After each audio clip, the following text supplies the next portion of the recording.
Watu wengi wanapowaona watu matajiri huwa wanaangalia matokeo yao, lakini hawayaoni mambo yaliyofanyika nyuma ya hayo mafanikio. Utaona nyumba nzuri, magari, biashara kubwa, uwekezaji na maisha yenye uhuru wa kifedha, lakini huoni miaka waliotumia kujifunza, kosea, kuanza upya na kufanya kazi. Utajiri wa kudumu unajengwa kupitia tabia, maamuzi na mfumo wa maisha unaorudiwa kwa muda mrefu. Usiangalie kile alichonacho tajiri, jifunze kile anachokifanya mara kwa mara. Mali ni matokeo, lakini tabia ndiyo mzizi. Kama unataka kubadilisha maisha yako, usianze kwa kujiuliza nitapataje pesa nyingi. Anza kwa kujiuliza ni mtu wa aina gani ninapaswa kuwa ili niweze kuzalisha, tunza na kukuza pesa. Siri ya kwanza ni nidhamu. Nidhamu ni uwezo wa kufanya jambo sahihi kwa muda sahihi hata kama hujisikii kulifanya hilo jambo. Hii ni tabia inayojitofautisha na motisha. Motisha inaweza kukufanya uanze leo ukiwa na nguvu nyingi, lakini nidhamu ndiyo itakao kufanya uendelee kesho hata kwenye siku ambazo hautakuwa na hamasa ndani yako. Mtu anayejenga utajiri anahitaji kujifunza kujiongoza mwenyewe kabla hajaanza kuongoza pesa nyingi ambazo atazipata. Kama huwezi kusimamia vizuri matumizi yako, muda wako na tabia zako, pesa nyingi zinaweza zisikusaidie kitu chochote. Nidhamu inaanza na mambo madogo: kuamka kwa wakati, kutimiza ahadi ulizojiwekea, kusoma vitabu na kuwajibika. Nidhamu ya fedha ni muhimu sana kwa sababu kipato kikiongezeka bila tabia kubadilika, matumizi yanaweza kuongezeka pia. Mtu anaweza kupata pesa nyingi lakini akawa hana utajiri kwa sababu kila anachokipata anakitumia. Mtu mwenye nidhamu huwa anajifunza kutofautisha kitu anachokitaka na kitu anachokihitaji. Anapopata pesa, hafikirii kwanza kitu cha kununua, anafikiria namna ya kuweka akiba na kuwekeza sehemu ya hiyo pesa aliyoipata na kutumia pesa inayobaki kwenye mahitaji ya muhimu kwanza. Anza kujenga kwanza nidhamu kabla hujapata mafanikio makubwa. Tenga muda wa kujifunza,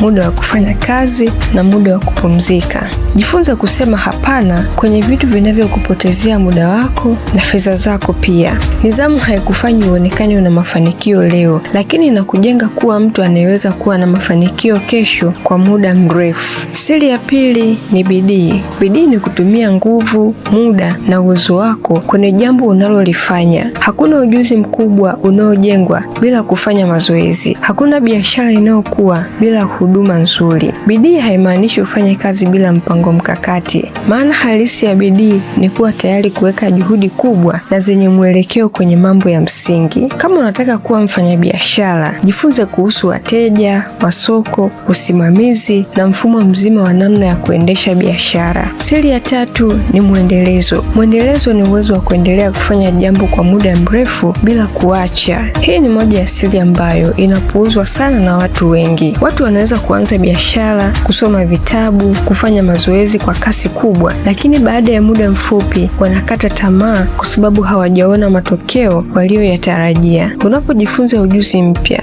mwanzoni unaweza usiwe bora. Unapofanya biashara, unaweza kupata wateja wachache, lakini kama utaendelea kujifunza na kujiboresha, hicho kitu kidogo ulichokianza kinaweza kukua na kuwa msingi mzuri. Siri ya nne ni uvumilivu. Kwenye safari ya mafanikio, kuna kipindi ambacho juhudi zako hazitaonekana. Unaweza kufanya kazi lakini kipato kisiwe kikubwa. Unaweza kujifunza lakini usiwe bora sana. Unaweza kuweka malengo lakini mambo yakachelewa kuliko ulivyotarajia. Hii ndio sehemu inayowatenganisha watu wanaoendelea na wale wanaokata tamaa. Uvumilivu sio kusubiri bila kufanya kazi. Maana halisi ya uvumilivu ni kusubiri huku ukiendelea kufanya kazi. Unapokuwa kwenye safari ya mafanikio, usijilinganishe na watu wengine kwa sababu kila mtu ana mazingira yake, fursa na safari yake tofauti na mtu mwingine. Ukijilinganisha, unaweza kuanza kudharau hatua zako ndogo ambazo umepiga. Ni bora zaidi ukajilinganisha wewe wa leo na wewe wa jana. Siri ya tano ni uthubutu. Watu wengi wana mawazo mazuri, lakini maisha yao hayabadiliki kwa sababu wanabaki kwenye mipango na malengo bila kuyafanyia kazi. Uthubutu ni kutoruhusu hofu ikutawale. Unapoanza jambo jipya, huwezi kujua kila kitu. Unaweza kufanya uamuzi lakini usikupe matokeo ambayo umeyatarajia. Unaweza kuanzisha biashara na ukapata hasara. Unaweza kuomba nafasi ya kazi na ukakataliwa. Lakini pamoja na hayo yote, mtu mwenye uthubutu haoni kushindwa kama mwisho wa safari yake ya mafanikio. Siri kubwa ya watu waliofanikiwa kifedha ipo kwenye namna wanavyofikiri na kuwekeza